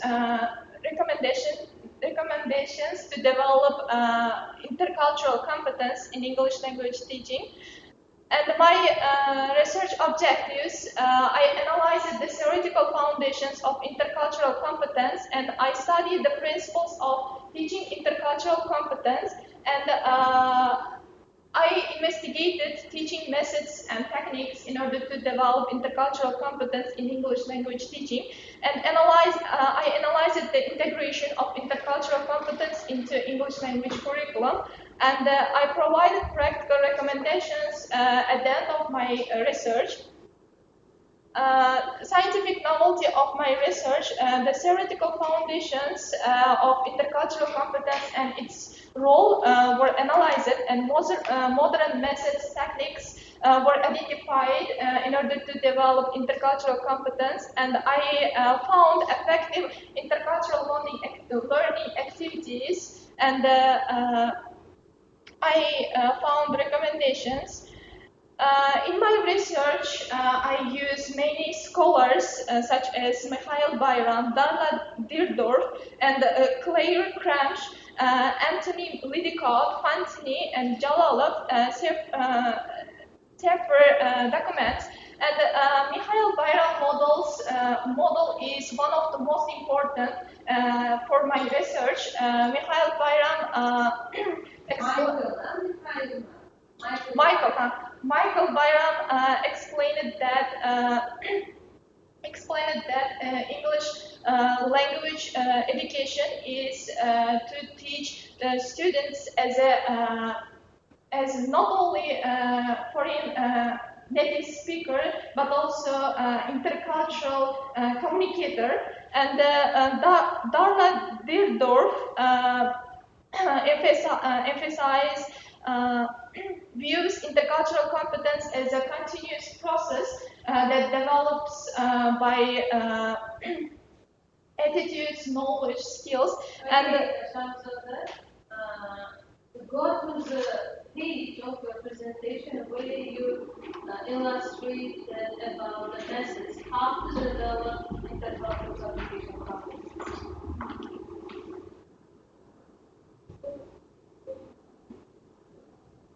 Okay, during my research, I had a practicum at 23rd school, and I worked with 8th grade students. And in my lesson, I use these methods: communicative language teaching, project-based learning, collaborative learning, and role play, authentic materials such as interviews, videos, and podcasts, and task-based learning, case studies, virtual exchanges. And in these methods, students learn cultural similarities and differences, and they learn to speak in English, and they learn culture. They analyze it and comprise it, cultural knowledges, and at the end of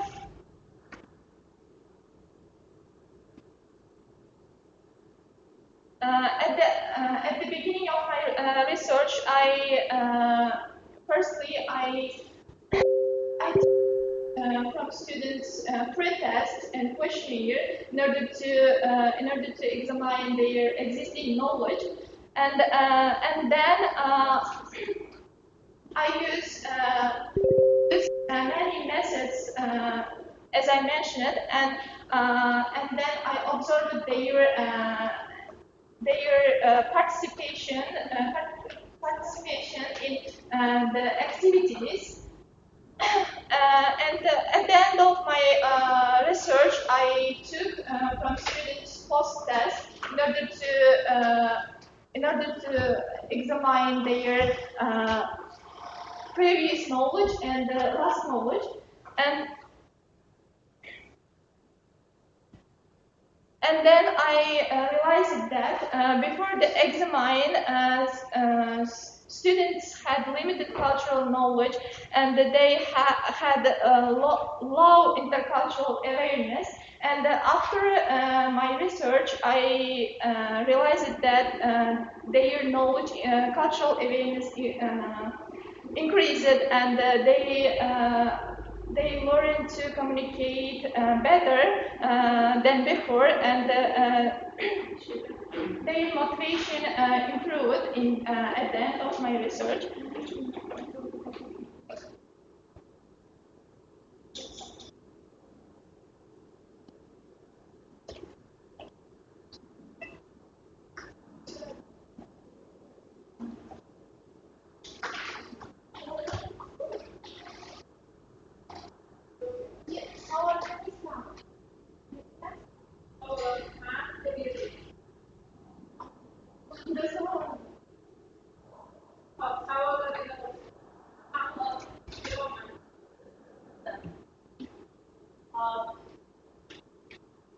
Why students need intercultural? Why school people should know or should have the cultural Because if they don't know intercultural competence and cultural traditions and awareness, they don't communicate better with other peoples from other cultural backgrounds. And that's why, for example, in traditional English language teaching, teachers focuses on only grammar and vocabulary, and these students don't don't communicate better. They know only grammar and English language information. They don't speak fluently with other people. That's why that's why teachers should teach students language with language integrating with.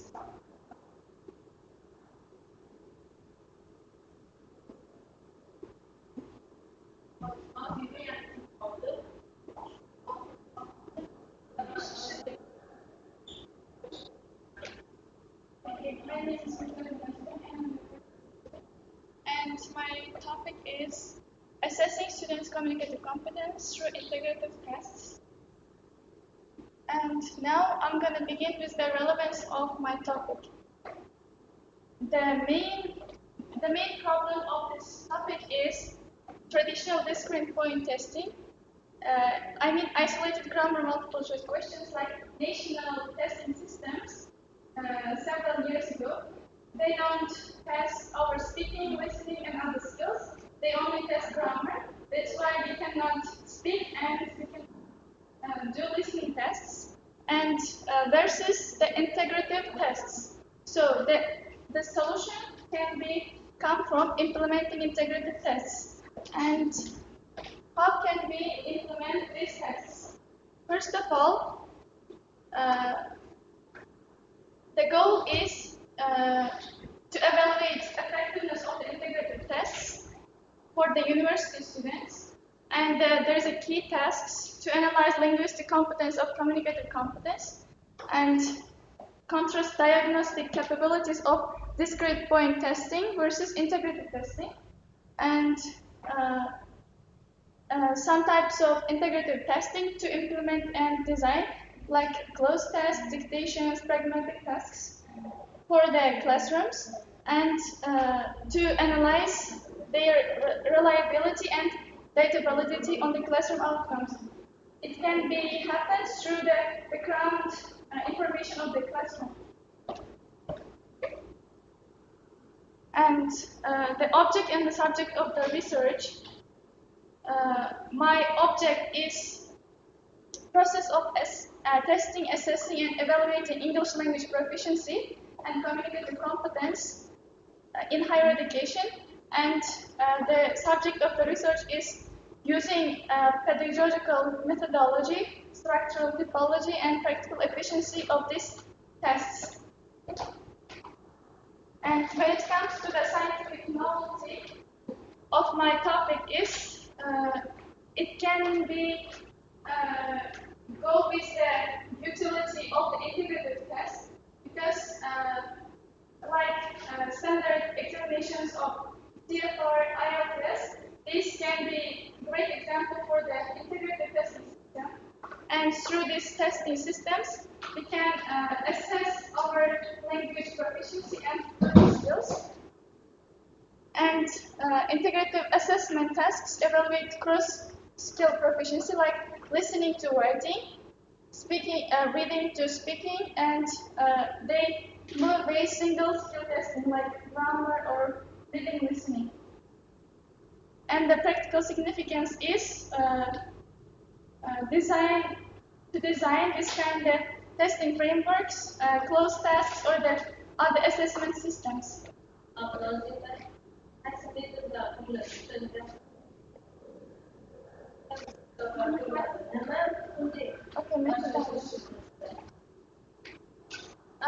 I use three methodologies.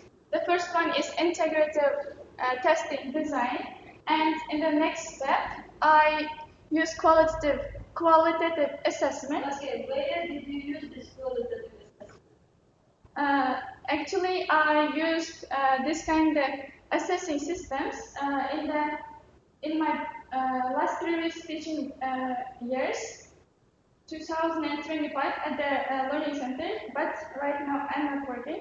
That's why I also use this on the ER action research, and I use group work activities to design and implement integrated tests. And the first method is aspect technique I used, because my students didn't comprehend the instructions, and their levels and other skills are so low. So I give the instructions, and then I use aspect technique. You can ask how. I just give the instructions, and then I ask, how did you understand? Okay, and for example, can you give the one example? For example, if I give the instructions for the speaking activities, and I give instructions on the blackboard, and then I ask individually, what did you understand? Did you feel? Imagine you are teaching us and give instructions, let's say, for speaking. Okay. Those videos, mesela sınavda bu idi. With the task, Okay, your task is to speak about integrative tests, and I'm going to give you some instructions. Please listen.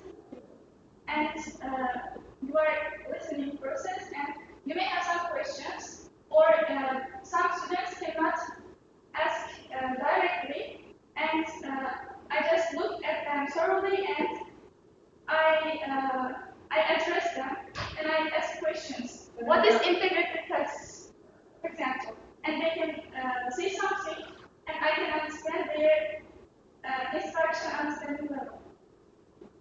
And then there are some results according to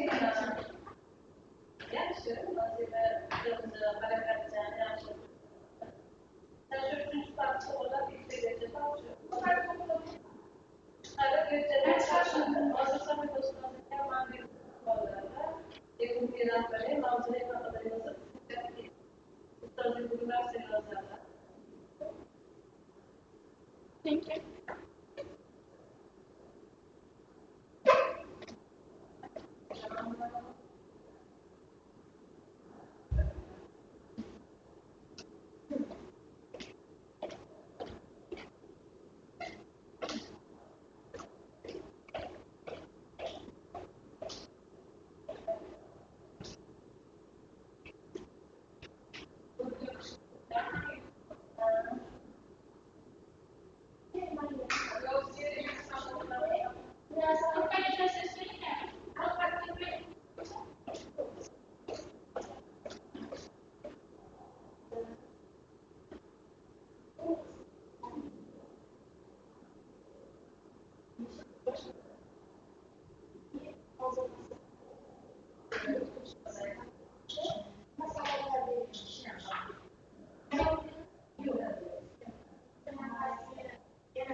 Ana YouTube'da ham ketyapti translyatsiyada. Buni qayda buni yozib olish kerak emasmi?